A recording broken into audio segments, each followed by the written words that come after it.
It is my distinct honor and pleasure to introduce to you the Miami graduate Reflector, Crystal Stafford Howard.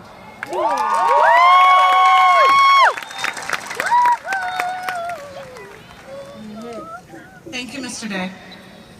And to all the dignitaries, the family, the friends, and this wonderful group of people sitting before me. Let's hear it for the grads. Good afternoon. I'm very, very humbled and honored to speak to all of you, but I have to admit that I'm very, very nervous. So, I have a favor to ask everybody in here. When I lift my left hand like this, I need you guys to yell out, "Get over it." You think you guys can handle that? Ready? 1, 2, 3. That was okay. But I know my Miami campus can get much louder because we have Mr. Lindo and Miss Alfonso who encourage us to get really loud. So, let's try it again. 1, 2, 3. All right. I think we got it. How do we get over it?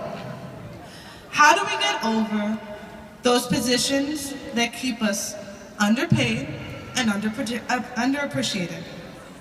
How do we get over the negative influences from people who seem to mean so well? How do we get over the things in life and the obstacles that keep us living below our potential? Is it enough to be in the tunnel and see the light at the end? Or should we see ourselves at the end of the tunnel and the light? Sorry. Those that know me know that I'm the mouthy one that knows way too much information for her own good. And through great guidance of awesome instructors, I have learned how to curb my mouth and my knowledge and help my fellow students. What most people don't know is, I dropped out of college the first time I went. I let life get in the way. I was 19 and naive.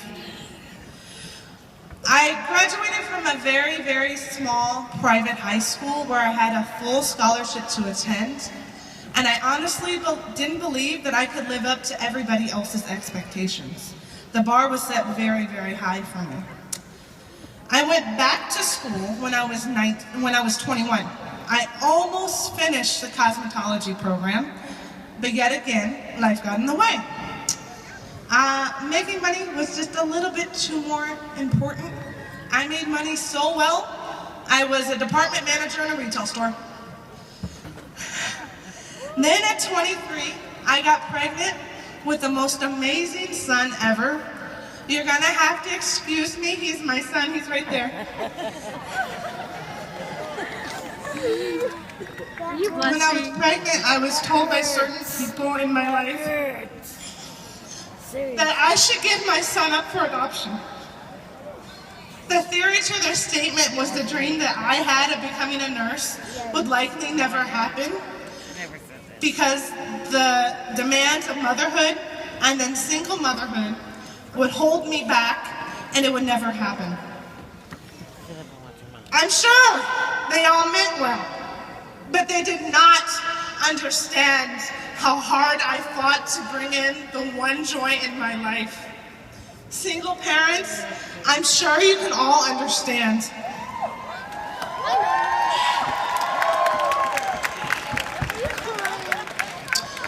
So, however, the negativity resonated within me. But I almost gave in. But love and faith, and I do mean faith, I was able to get over it. Have you listened to someone tell you that you're no good? That you can't do what God has put in your heart to do? That your dreams are just too great and too big to ever happen? Fast forward almost 6 years. I was laid off for lack of work. I knew that I could no longer work a security gig making $10 an hour with no benefits and hours that weren't conducive to raising my son. I had researched that I could become a medical assistant and get a job in the office or a hospital, and they would help pay for the rest of my education. So with the job that kept me away from my son out of the picture, I began my pursuit of my dream to become a nurse. But first, I had to get over it. I had to get over all the junk in my life. Think about the things that held you back before you enrolled in classes. Aren't you glad you got over it? Aren't you glad that those things no longer hold you back? That those things and those people are no longer there? Sorry. This graduation is my symbol of success to all the naysayers.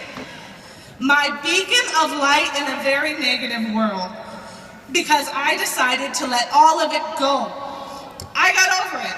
I saw myself, and I still see myself at the end of the tunnel in the light. My friends, give no room to negativity. Give no room to naysayers. Those are just obstacles, and those obstacles qualify you to be a practitioner of life.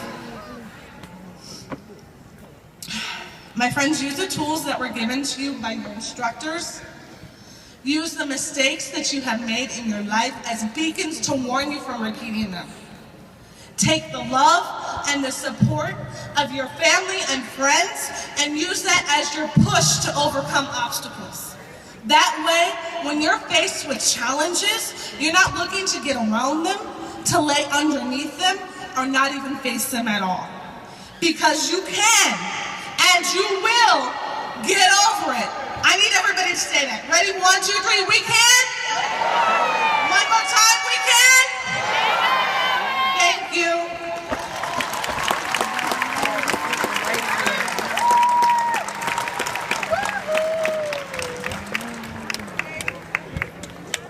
Ladies and gentlemen,